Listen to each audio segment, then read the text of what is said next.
হাদিসে শবে বরাত নামে কোনো শব্দ নাই। এক নম্বর কথা কি নাই ভাই?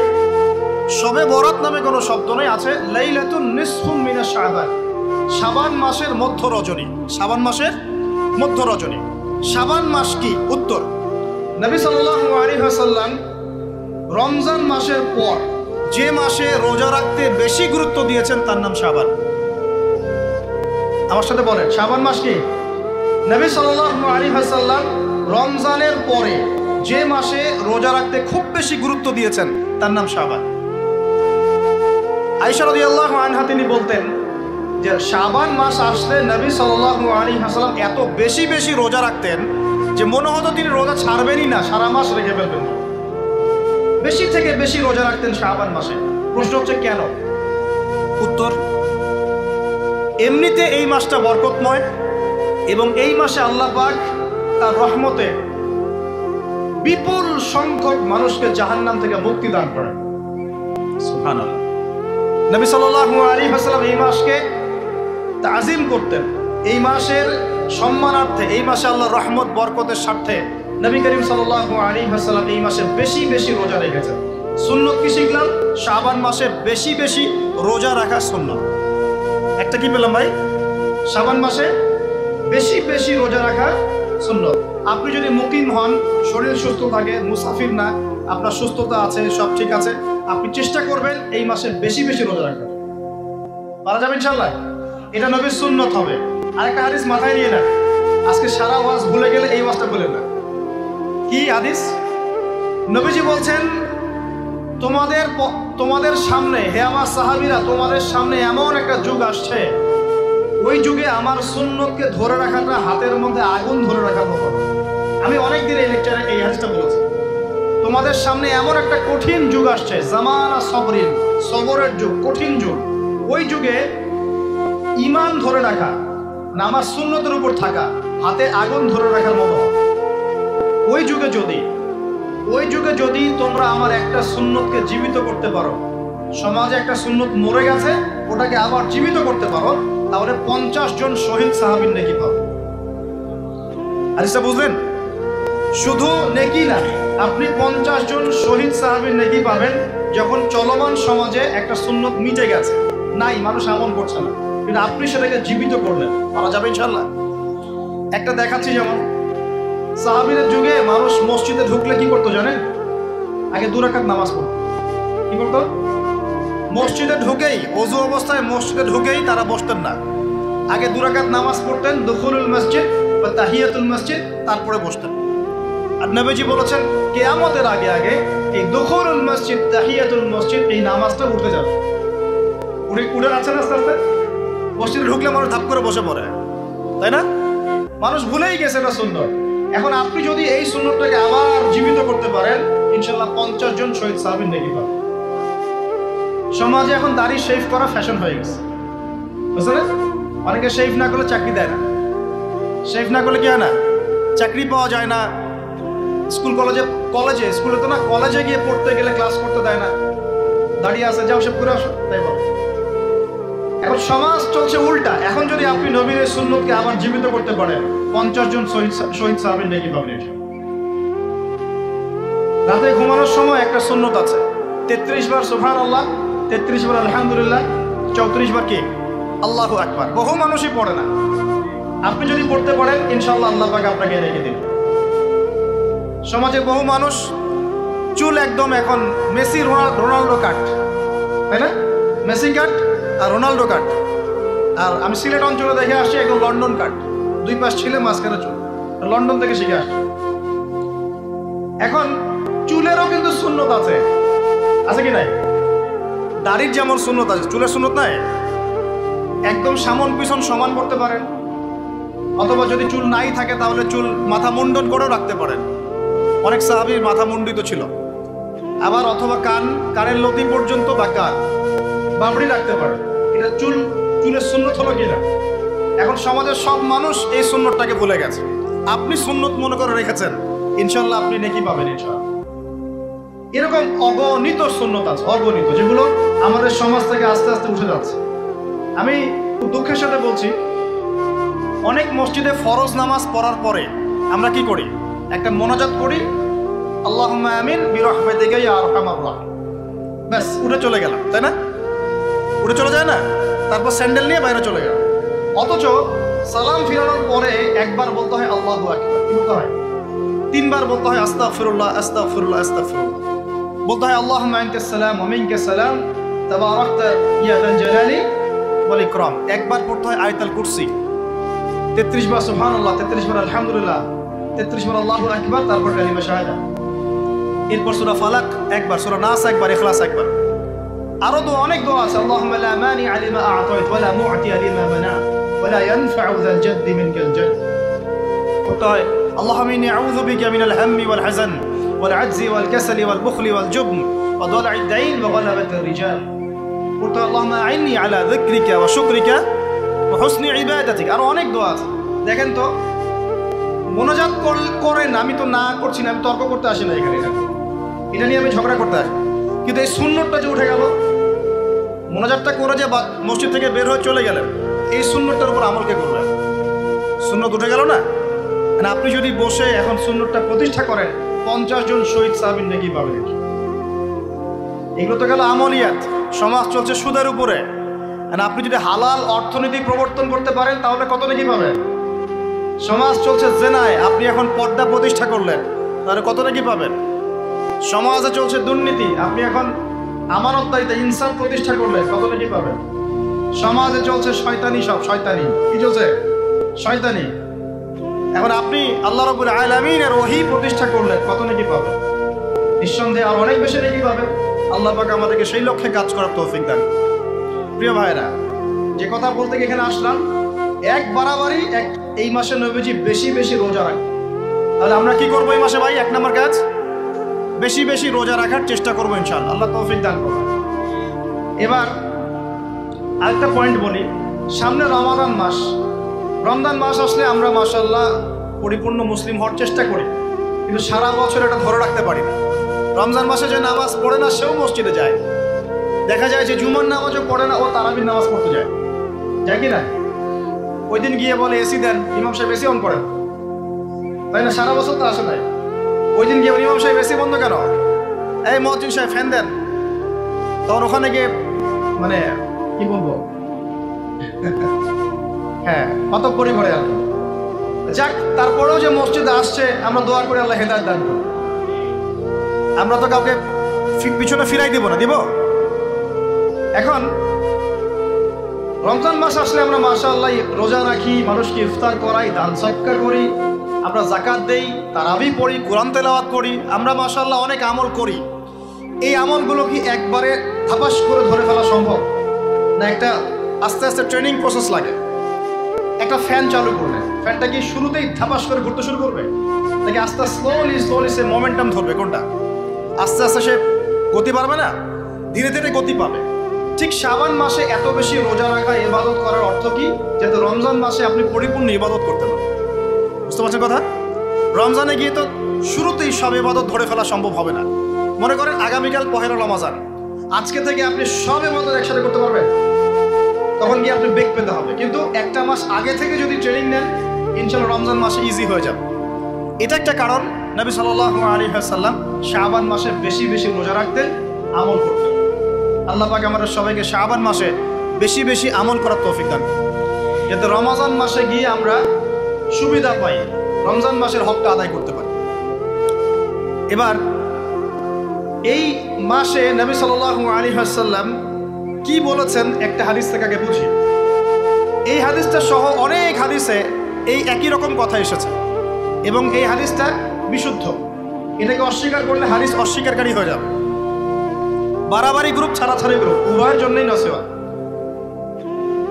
নবী সাল্লাল্লাহু আলাইহি ওয়াসাল্লাম বলেছেন, ইন্নাল্লাহা তাআলা, নিশ্চয় আল্লাহ রাব্বুল আলামিন, লা ইয়াত্তালিউ ফি লাইলাতিন নিসফি মিন শাবান, শাবান মাসের মধ্য রজনীতে আল্লাহ রাব্বুল আলামিন তার রহমতের দৃষ্টি প্রশস্ত করেন। সুবহানাল্লাহ।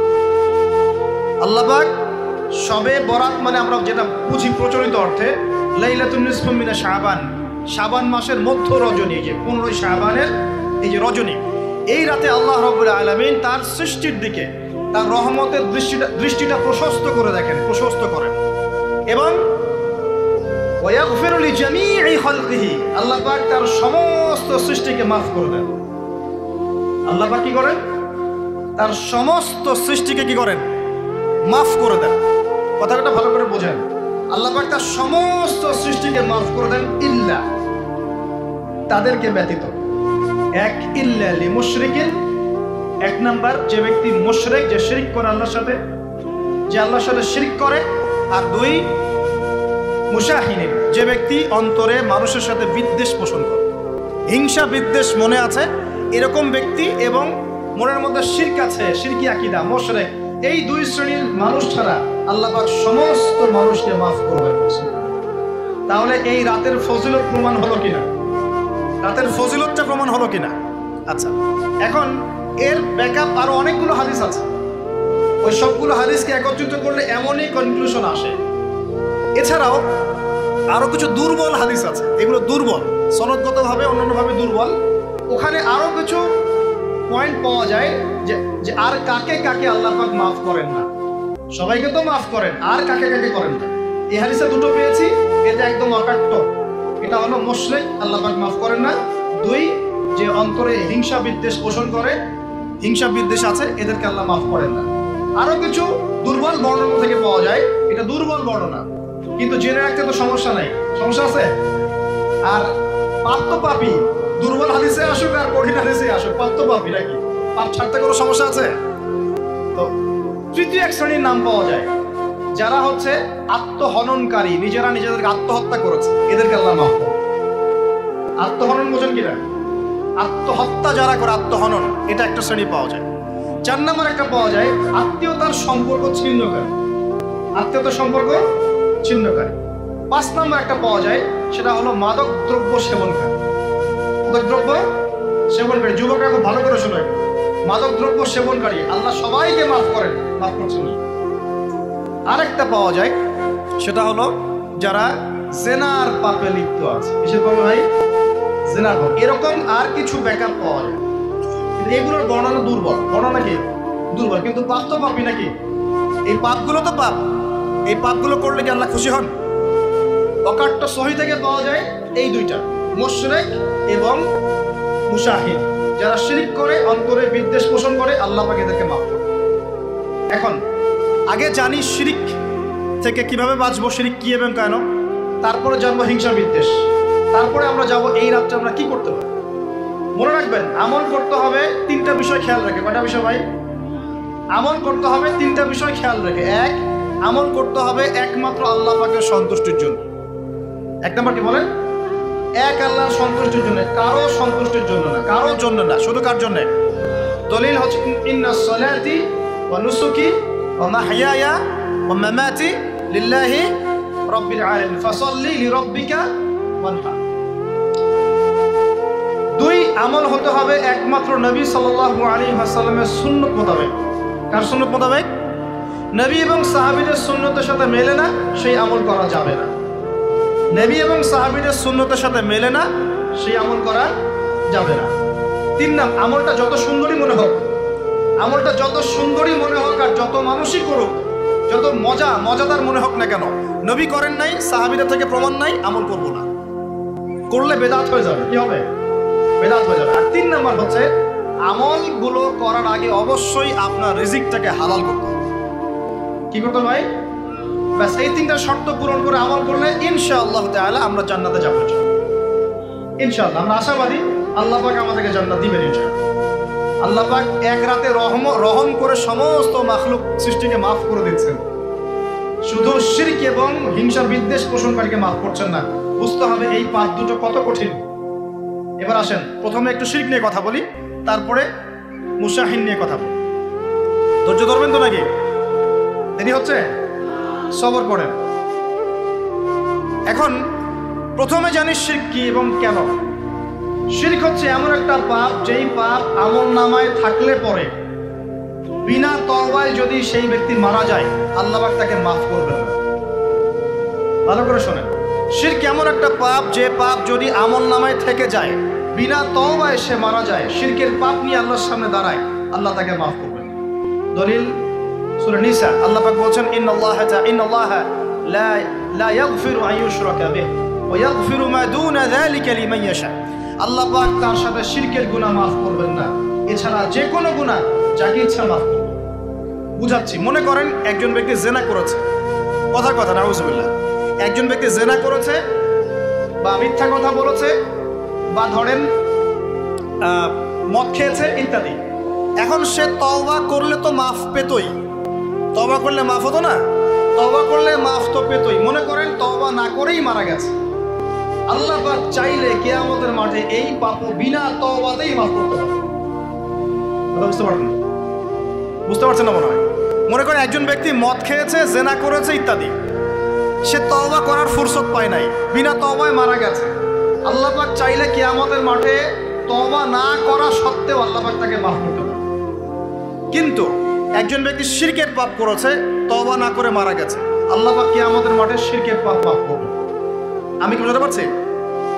অন্য পাপের কারণে আল্লাহ রাব্বুল আলামিন শাস্তি দিয়ে হোক, কোনো একটা ভাবে হোক, নবীর সুপারিশের মাধ্যমে হোক, তাকে জাহান্নামে গেলেও সেখান থেকে বের করে জান্নাতে দিবেন ইনশাআল্লাহ।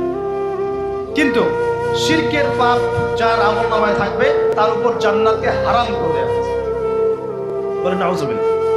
সূরা মাইদায় দলিল আছে, শিরকের পাপ যার আমলনামায় আছে তার জন্য জান্নাতকে হারাম করে দেওয়া হয়েছে। শিরক মানে অংশীদার সাব্যস্ত করা, আল্লাহ পাকের সাথে কাউকে সমকক্ষ করা। শিরক কত প্রকার হয়? উত্তর 3 প্রকার। কয় প্রকার ভাই? বিশ্বাসে শিরক হয়, মানে আকীদায় শিরক হয়, আমলে শিরক হয়, মানে কাজে শিরক হয়, কথা বা লিসানে শিরক হয়। মনে থাকবে? 1 নাম্বার কিসে শিরক হয়? বলেন আমার সাথে। বিশ্বাসে শিরক হয়, আকীদায় শিরক হয়। 2 নাম্বার আমলে শিরক হয়, কাজে শিরক হয়। 3 নাম্বার কথায় শিরক হয়। কয়েকটা এক্সাম্পল দিয়ে বুঝতে পারবেন। একজন ব্যক্তি মনে করেন বিশ্বাস করে যে আল্লাহ বলতে কেউ নাই, কি হবে এটা? বলেন শিরক। একজন ব্যক্তি মনে করেন বিশ্বাস করে যে আল্লাহ আছে, আরো ইলাহ আছে, তাহলে কি হবে? কেউ যদি বিশ্বাস করে আল্লাহর সন্তান আছে, কি হবে? কেউ যদি বিশ্বাস করে মহাবিশ্ব আল্লাহ সৃষ্টি করে নাই, বিগ ব্যাং থেকে সৃষ্টি হয়েছে, কি হবে? কেউ যদি বিশ্বাস করে আল্লাহ মানুষকে সৃষ্টি করে নাই, মানুষ বানর থেকে হয়েছে, কি হবে? আচ্ছা, বিশ্বাসগত সে। কেউ যদি মনে করে আল্লাহ ছাড়া অমুকে আমার সন্তান দিতে পারে, কি হবে? কেউ যদি বিশ্বাস করে যে আল্লাহকে পাওয়ার জন্য আমাকে মাধ্যম ওসিলা পূজা করতে হবে, তাহলে কি হবে? কেউ যদি চন্দ্র, সূর্য, গ্রহ, নক্ষত্র, গাছপালা, মূর্তি এসবে পূজা করে, কি হবে? এগুলো বিশ্বাসগত শিরক। কেমন শিরক ভাই? বিশ্বাসগত শিরক। 2 নম্বর আসেন আমলগত, কাজগত শিরক। কেমন? মনে করেন সেজদা করতে হয় কার জন্য? কেউ যদি এখন কবরে গিয়ে সেজদা করে, কি হবে? আল্লাহর জন্য সেজদা করতে হয় না কবরে সেজদা করতে হয়? সেজদা কার জন্য? আচ্ছা, তাহলে শিরক হবে। কুরবানি কার জন্য করতে হয়? কেউ যদি এখন মনে করেন জিনকে সন্তুষ্ট করার জন্য কুরবানি করবে, কি হবে? এখনকার যুগে কিন্তু বহু মানুষ জিনের উপাসনা করে, এখনকার যুগে বহু মানুষ জিনের উপাসনা করে। আর জিন বলে একটা জাতি আছে, আমাদের সাথে চলাফেরা করে, আমরা দেখতে পারি। আমরা কি সব দেখতে পারি? আমরা কি সব জানি? আমরা তো আমাদের আত্মাকেই দেখতে পারি। কিন্তু ঘুমাই গেছেন, আত্মা চলে গেছে, দেখতে পারছেন? আর আমরা কি জানি? আমরা কতটুকু জানি আগামীকাল কি হবে আপনার সাথে? বলেন দেখি, কেউ জানে? আমাদের জ্ঞান কত ক্ষুদ্র, বুঝতে পারলাম। আগামীকাল কি হবে তাই জানি না, আমার আত্মাকেও চোখে দেখি না। আর আমি যদি দাবি করি এখন আমি সব জানতাম, তাহলে কি হবে? অতএব জিন জাতি আমাদের মধ্যেই আছে কি নাই?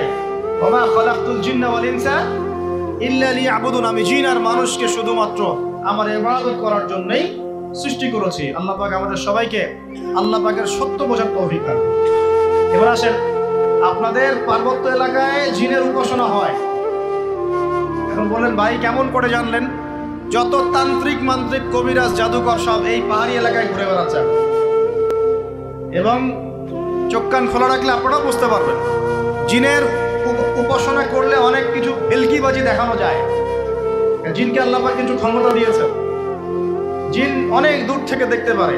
মনে করেন যে কেউ একজন এখানে বসে আছে, সে দাবি করছে যে সে অলৌকিক ক্ষমতার অধিকার, অথচ ওর কাছে জিন আছে। কি আছে? জিন। এখন আপনি শুনেছেন যে অমুক জায়গায় অমুক বাবা আছে, সে অনেক বড় ক্ষমতার অধিকার, যাই দেখি ওনার কি ক্ষমতা। এখন আপনি রাস্তায় আসছেন, তার সেই জিন তো আগেই দেখতে পাচ্ছে আপনি আসছেন দূর থেকে, সে আগে খবর দিল আসতেছে মক্কেল, যে মক্কেল আসতেছে। এখন সে বলল যে ওই ব্যক্তির সাথে যে জিন আছে ওর সাথে কানেকশন কর। সবার সাথে একটা জিন আছে না, আছে কি না? একটা করে জিন শয়তান আছে না সবার সাথে, দুইজন ফেরেশতা একজন জিন সবার সাথেই আছে, আছে কি না? আপনার জিন জানে আপনার সাথে অতীতে কি হয়েছিল? জানে তো। আপনার জিন আপনার সাথে আছে না শুরু থেকে? আর আপনি 1 মাস আগে কি করেছেন আপনার জিন তো জানে। ও ভবিষ্যৎ জানে না কিন্তু অতীত তো জানে। ও তো ভবিষ্যৎ জানে না কিন্তু অতীতে আপনি কি করেছেন ও তো জানে না? এখন ওর সাথে এই কারিনের সাথে যোগাযোগ করছে। ওকে বলছে এই তো 1 মাস আগে অমুক মেয়ের পিছনে দৌড়াইছিল, এই 1 মাস আগে অমুক একটা মেয়ের পিছনে দৌড়াইছে, ওই মেয়েকে পাওয়ার খুব চেষ্টা করছে, কিন্তু 1 মাস আগে ব্যবসায়ী কাজ করছে, কিন্তু 1 মাস আগে ওই কাজ করছে। এখন আপনি হেঁটে হেঁটে আসলেন, এদিকে খবর পাস করা শেষ, এসে বললেন বাবা আপনার কি ক্ষমতা, আমি আপনার ক্ষমতার নিদর্শন দেখতে চাই। সেই বাবা এখন বলছে যে তুই তো সেই ব্যক্তি না, তোর নাম অমুক না, আপনি তো ভেবাচকা খেয়ে লেখা, তাই তো আমার নাম তো অমুক। তুই তো 1 মাস আগে এই মেয়ের পিছনে ঘুরছিস না, তাই তো আপনি কেমন করে জানলেন?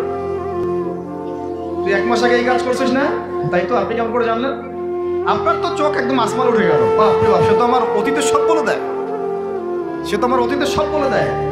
তুই অমুক জায়গায় এটা পাপটা করছিস না, তুই এই জায়গায় ওটা লুকায় রাখছিস না, ব্যাস আপনার মাথা খারাপ।